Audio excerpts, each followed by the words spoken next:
Okay, Shaun, you're live on Facebook.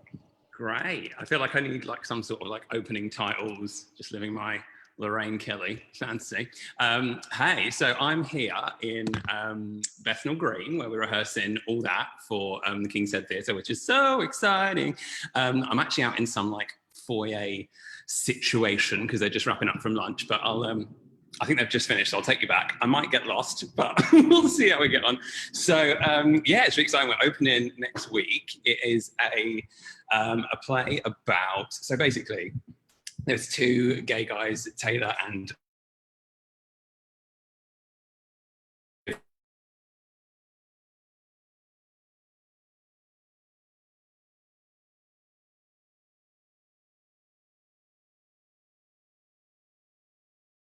so they decide to rent out their spare room to another couple. Well, my connection's unstable, so I'm going to be there in a second. They decide to rent out their spare room to this other couple called Jamie and Parker. And anyway, it should be...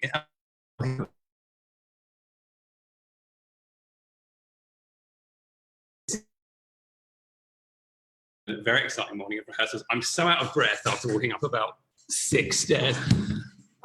Okay, I was just talking about what the play is about, but I think my signal went, so we'll get back. Taylor and Riley, gay couple, live in a house. And they're a bit low on money, so they decide to rent out their spare room to this, and that brings them into the orbit of this other queer couple called Jamie and Parker, and soon they just find out, the two couples, that they have this like totally different everything, like outlook on life, outlook on relationships, outlook on other monogamy and that kind of thing, and their attitudes clash a bit, and there's preconceptions challenged, and in messy ways. Yeah, no one is ever the same. That's a really potted summary. Yeah, I suppose it's a couple that live with heteronormative rules, yes, that invite a couple who do not, and it's, I guess, a concise way of explaining the play is what is the right way to be gay, and prejudice within the gay community regarding how other gay men find and represent their sexuality. Yeah. So you've got Taylor, who's like, well, Taylor and Riley, but Taylor specifically, who's very much like, he's got his house in his lovely neighborhood, and he's very palatable to his community, and he's very much part of the, you know, the predominantly straight neighborhood and community he's a part of. And, you know, then these city people come in with their, you know, they're not quite so tied to what other people will view as normal. And chaos ensues. Very good. Think, yeah. Are we being asked questions, or are we? I think we may be at some point. Or are we just talking? So let's chat. Let's talk. So the actors that we've got this time are so good. This is basically the third iteration of all that. I was very fortunate to have had it worked on a couple of times before, and there's been so many amazing people working on it at every stage. And this time is no different. The cast is so good from what I've seen. As if you're going to disagree. No. They're all brilliant. We'll post questions pending.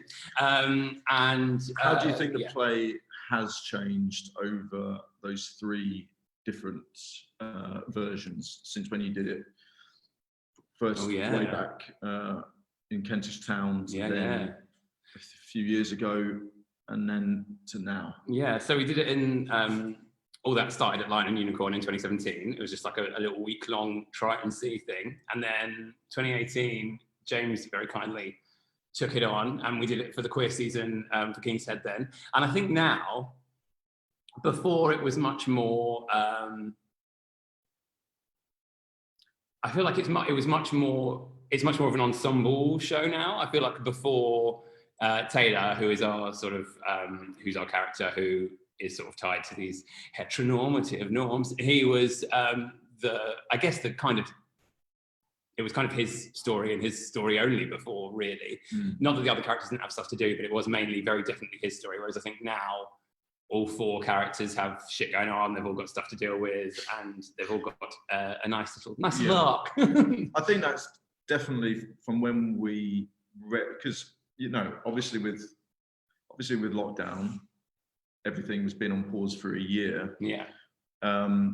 So it was kind of like 2-3 years since we last did it, and to pick up a script that you've done previously with the benefit of 3 years and look at it again, you just naturally ask a lot of questions. Yeah. I think we certainly felt that quite a few of the characters, like focusing in on what their character arc is throughout the play and what their story is and what is their objective and what is their obstacle to achieving that objective. Yeah, quite a few of those characters. Some characters, it wasn't particularly clear. Yeah. So we spent a lot of time sort of, haven't we? We've spent a lot of time sort of discussing what that might be, what hooks people into the play, and I think, as you say, it's now more cohesive as a sort of a quartet of characters with their stories rather than one individual. Yeah. In a scenario. Yeah. Which is I think makes the play much more interesting. For sure. And our cast is, as I said, really great. We may as well chat through them. Yeah. We've got the brilliant Jordan Lavinia playing Taylor, and his CV is so great, isn't it? He's done so much amazing stuff on the West End, and he's I've only seen a little bit of what they've been doing in rehearsal so far, but he's so good at being funny and also bringing that slightly neurotic, slightly uptight energy to that character, which it really needs. And yeah, he's really, really good. Got Chris Jenkins playing Riley, who is fabulous. He's done all their CVs are so great. His CV's really good. He was in It's a Sin, wasn't he? He was in It's a Sin. He plays Jordan's partner. Yeah. Sort of the grounded, considerate, selfless character. Yeah. And their energy together is really good. I remember watching Jordan's audition and I stood up and applauded. They were obviously all self-tapes.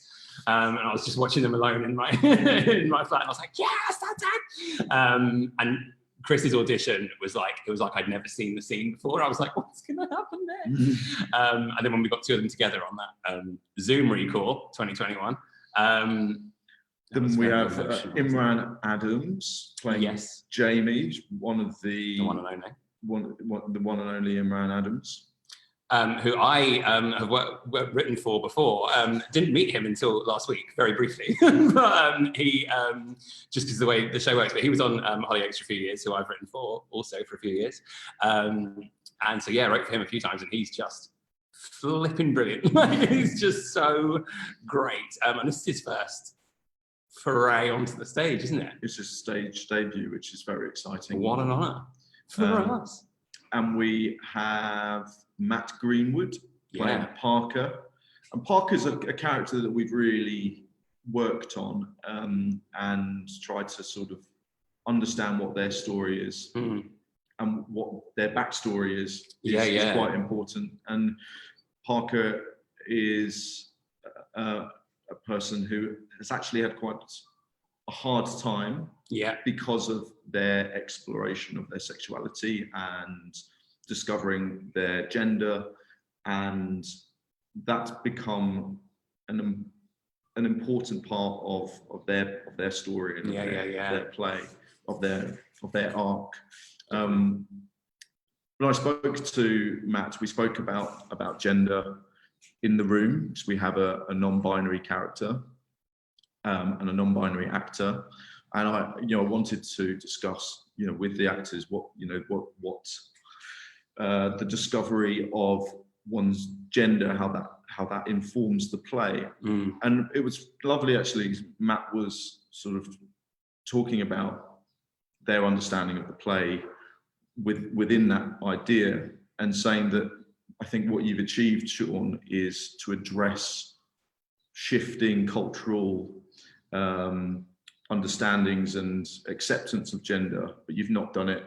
You've not been too obvious with it.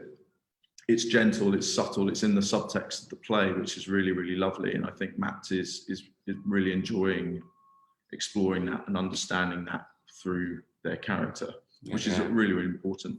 And that's a big change from from the play actually, from where it has been in the past is. So yeah, Parker and Jamie, I can't remember if I said, they're the couple that sort of move into this house from the city, and yes, they're this like vibrant, sort of less bothered about conforming, shall we say, couple, which Taylor and I absolutely are. And yeah, Parker as a character has always been quite fun and sort of lights up any room as soon as they walk in. But I think this time we tried to give the character a bit more stakes in terms of where they're coming from and why they've moved into this flat and what it means and why they don't want it to go south. And yeah, Matt's just such a great performer. It's so good to see him at work. Question, Shaun. Oh yeah. Go on. So what inspired you to write the play? What sort of made you write the first draft, which has then obviously years later become this fully formed sort of thing that we're making? What was the initial inspiration? I don't remember actually. Have I ever told you actually, when I first got the idea, like before I'd really finished writing the first draft, when I very first got the idea and I was like, oh, it's about a couple that moves in and monogamy is a big theme and they're both under the same roof and it all gets a bit messy. I gave them all gender neutral names because I thought it might be quite cool if there was one version where it was all male identified actors and one where it was all female identified. That's why they've got, that's why, and then obviously very, very quickly I was like, oh no, this is a very specific story that I'm pursuing here, so it needs to go one way or the other. But I never got around to changing the characters' names, so that's why they've all got gender neutral names. Oh, right, I didn't know that. Trivia. But anyway, in terms of the inspiration, I can't remember actually. I think I do remember chatting to, I use the word friend very easily, someone who's in my orbit, and I was aware that, or I was in the room while they were chatting about someone they know that was in an open relationship, and they were just really going off on one about how like it's not, like they're really disapproved, it's not real, it doesn't count, it's not like, you know, it's not, it's a bit, lives up to, you know, it perpetuates promiscuous gay stereotypes, it's not a real relationship, blah, blah, blah, blah. And I was like, that's a bit crap. A bit strong. That was, okay, there's a lot to unpack there. So, and then further down the line, I was talking to another friend, someone totally different, I didn't even know knew this first friend, again, I'm using friend quite loosely, these people I haven't seen for years. And this other friend is in an open relationship, or was at least at the time. And I can't remember how, but the friend one came into conversation somehow. And friend two was like, oh yeah, I hooked up with him. And friend one was in a relationship. So I was like, you're so, like, came down so hard on open relationships, but yet was quite happily cheating. So I was like, well, I think there's a lot to explore here. Yeah. So I do remember that being like an initial inspiration.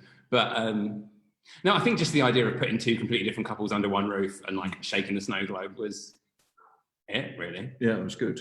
What drew you to the piece? Oh, that's a good point. Needed something to do. Had a few weeks going spare. Well, I mean, we've worked together before. Yep. We worked together on the first production of Positive. Oh, yeah. Way back at Waterloo 2014. East, 2014. I think when I saw the play at Lion and Unicorn Theatre, there were 5 characters. Oh, yes, there was. There weren't 4. Let's pull one out for, what was her name? Kim? I think it was Kim. Kim. And I think what I detected was that within the scenes there was some really interesting drama happening in terms of the characters were clearly clashing. Yeah. And characters were clearly wanting certain things and trying to understand certain things that had been outside of their world, and others were in the way. And it felt like the seeds of like a lot of clashing, a lot of tension, a lot of antithesis. And I was like, there is something very interesting about, like, there's something dramatically very good here.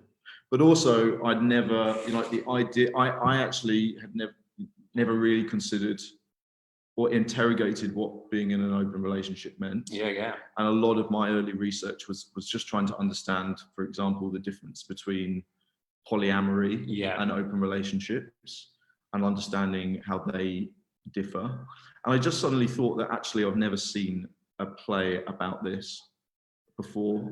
These are topics and things that are never really discussed. And I thought that I just really believe in your work and you as a writer. And I just thought there's interesting topic and there's a lot of drama already within the text. Yeah. And I was like, okay, I want to sort of get stuck in. I want to get stuck in. I want to explore. And it has changed a lot. Yeah. It has shifted. I haven't looked back over the first draft for a little while actually, but yeah, I forgot there was a fifth character. Bless her. It was one of those characters that was like I loved it, and the performer who played that character was so good, and there was a lot of audience members like one of their highlights about it. I remember, but the purpose that she was serving, I think, was she was very much the character who was asking questions about what it is to be gay, and trying to understand the gay community. And I think what has now happened is that, and what's more interesting, is that person is now someone who is gay. Yeah. Rather than someone who is outside of the gay community. Yeah. So you have a gay man asking about the gay community and trying to understand the gay community because it's outside of their bubble. And that's more interesting. Yeah. And also, because I got asked a question about this, about Positive recently, which is a play that me and James worked on a few years ago. Similar to that, but anyway, the female character we had in the first draft, she was a bit of a token straight best friend, for lack of a better phrase. A lot of people were saying, yeah, I like that character because it was like an entry point for straight audiences. And I was like, what about if we take that character away? I bet you'll still get it. Like, do you need an entry point? Like, do like gay...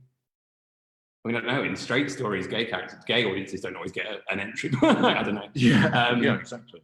But do you remember? I remember after we did 2018, we did that I did a big old survey monkey. And I did a big survey into attitudes towards monogamy, and whether that's polyamory or whether it's just sexual non-monogamy, or various whatever. And it when I narrowed down the results just to LGBTQ plus people, it was almost 50-50 people that were like, oh yeah, isn't this like everyone? Like, don't all queer couples, aren't all queer couples like this?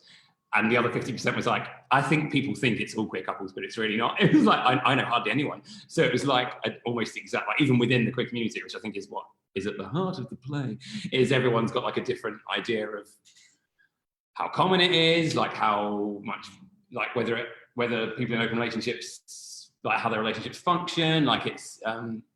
It's not just from, because the character Taylor's big concern is what straight people think looking in at him, but actually in this instance, even from the calls coming from inside the house, even within the community, there's loads of different. I think we definitely had that stuff as a reaction to the 2018 play, which I would say is very different from our version now. Our version now is much more developed, but we definitely had reactions watching that short run and that production, people going, is this play 10 years old? Yeah. And other people going, oh, I've never seen this before. Such taboo. Yeah.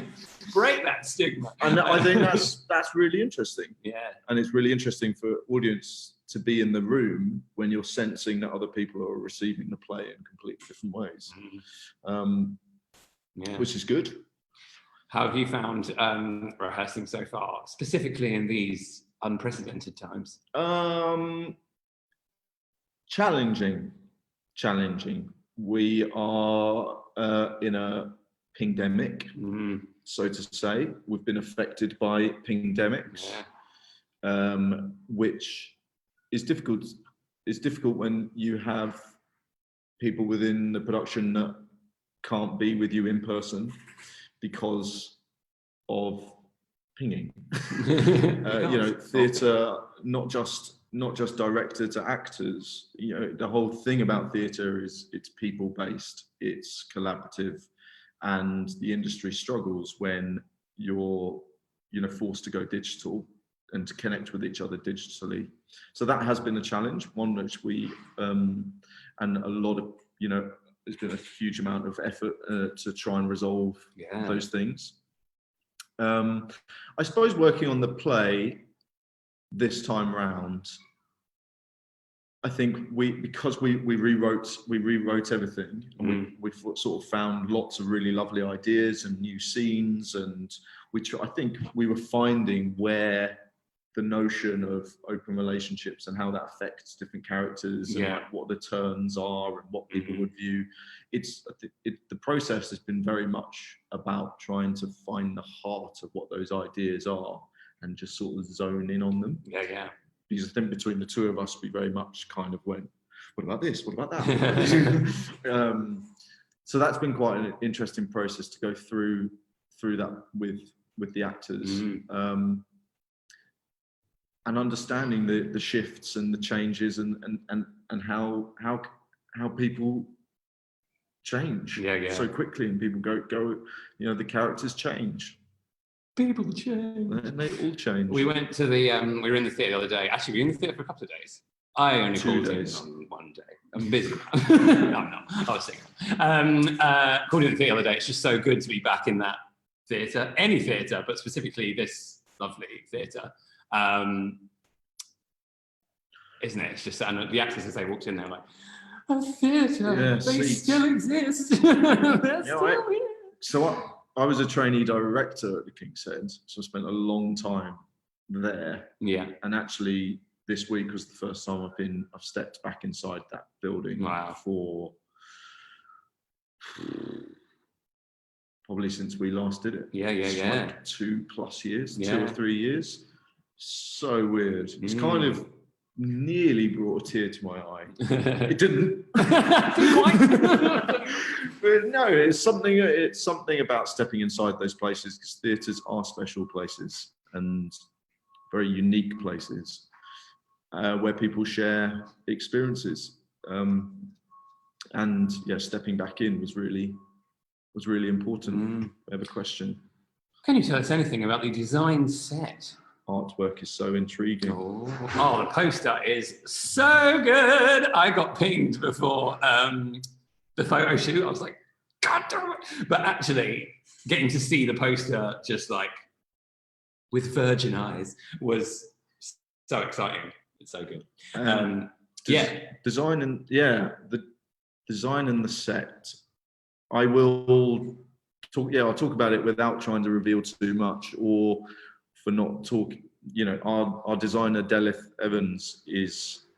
I don't want to talk for her wonderful ideas, but I have a sense, so I will give you an idea.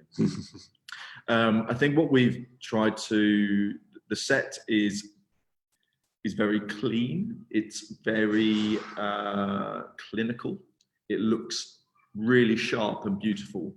A little bit like a very high-end kind of flat or something that you would, a living space that you might see in a brochure. And the idea behind that is to try and slightly exaggerate for one of the couple who lives there, exaggerate their sense of being sort of tidy and clean and in control and part of a lovely, pristine kind of lifestyle that is unaffected by the world outside. And the concept really is that as the other couple come into that space, they populate it with mess, which we represent through colour and various other means. So we have something that's very clean and clinical and looks really slick and stylish that is then becomes messy, which is a metaphor for the play. That's the idea of the set design. And the artwork is very much inspired by that you have on one side a kind of neutral grey blue sort of clean side of the wall versus a more colourful, exuberant, exciting couple, and that divide very much like speaks to the core principles of the play. So that's sort of how the artwork came about, and through all of the design, both lighting, set, costume, and sound, all of that has been tied in on that similar concept. And the creative team, Andrew Reynolds doing sounds, Jack Weir lighting, and Delith Evans set and costume, have all brought their own interpretations of that have sort of I've fed to them into the production. Sound sounds really intriguing. I'm really excited to hear it. One of the characters, Riley, who lives in this, who is one of the couples that one half of the couple that lives in the house. There you go. Part of his backstory is he was in a boy band. Why not? So he's got a bit of a boy bandy past. So the music, I'm already like, what's the music gonna be like? And you played us a couple of blasts the other day. Just somehow got a massively highly qualified creative team. It's so good. And cast. But yeah, the sound design is on point. And actually, Andrew did the production when we did it in 2018. Yeah.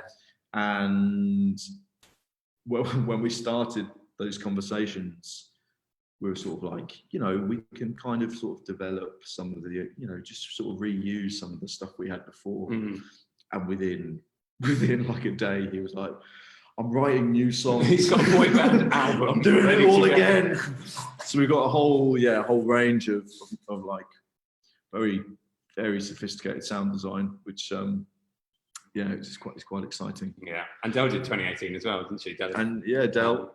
And so the interesting thing about the queer season at the King's Head is that your headline play sort of has your 7 o'clock starting time, which is when our play begins, and then the late night sort of shorter runs of performances within the queer season. Those different productions sit on top of the set of the headline play. So when we were last doing we weren't the headline play, so we sort of had to work quite well. We kind of like made our way, sort of sat on top of someone else's set. That was great. We had the bed. Bits and bobs. That was brilliant. Yeah. The last time the play started in a kitchen. Yeah, and then the second half was all set in a bedroom, which was brilliant because there was a bed already on set. There was a bed already on set. But it's now set in a single location, isn't it? Amazing. That's one change. Got 1 week and 1 day until the first preview. How you feeling? It always is, isn't it? When you get to the home stretch, like there's a lot to do, but if any team can get there, so help me. Lots to do, but that's the fun. That's just the nature of theatre. Yeah. The show will go on. I'm pumped. And we hope that people will be interested to come and see our fabulous cast and all of our ideas and the new brilliant script that you've written. Wow. Yeah, well supported. So we start on, because of the old Ping Dem, we're now starting on Friday the 30th of July, although I think that show might actually be sold out. I think. Hello. I mean, you can try and get tickets if you like, but they're very in demand. And then we run through to the 21st of August, 7 p.m. And I know, the theatre I don't think is like opening up to full capacity just yet. Is it? So if I understand like a lot of people might be a bit like, oh, back to the theatre. I don't know. But we were there the other day. The airflow is stunning, if I may say. They've got aircon. Stunning airflow. Aircon. And it was a really hot day as well. And I was like, oh, I feel so well ventilated. It's gorgeous in there. And there'll be plenty of space. I think masks are going to be encouraged, aren't they? So yes, do come and see us, support queer new writing. And the rest of the queer season as well, which just looks so fantastic. I can't wait. That's half an hour. I don't know if there's any other questions. We've sort of talked about quite a few interesting things. I don't know if I do know at the beginning of this very exciting broadcast, my signal cut out. So sorry if we've had any more of that. Any of that clownery. Just quickly, while we're talking about boy bands, and we've got 1 minute left. Who's your favourite boy band of all time? Me? Yeah. You strike me as a man who knows his boy band. I bought tickets for Westlife at Wembley. Did you? When? Wembley this August, but it's got moved. I'm sorry. Because they had something like 7 or 8 number 1 hits. Oh, plenty. I've also been to see One Direction, and I think Harry wasn't there. Oh, Who left? Zane left. Zane. No, Okay, yeah. okay, Harry okay. was definitely there. Zane wasn't there. Still very good. Yeah. Went to Sheffield to see One Direction. Wow. A pilgrimage. Wow. Yeah, that was really good. I was in a Zayn Malik music video. Did you know the that? one with Taylor Swift? I did know that one. Yeah. I didn't know that story. That's a great story. I remember looking at it in the video. It is a good story. No, we're not talking about the play now. Anyway, yeah, mine for what it's worth. I don't know about favourite boy band, but Same Old Brand New You by A1. Big tune. Anyway, thank you so much for joining us. And come and see the play from the 30th of July, which is next Friday, to the 21st of August. Lovely cast, lovely crew, lovely director. Yeah, thank you. Bye-bye. See you later. What do we do? Do we leave? I don't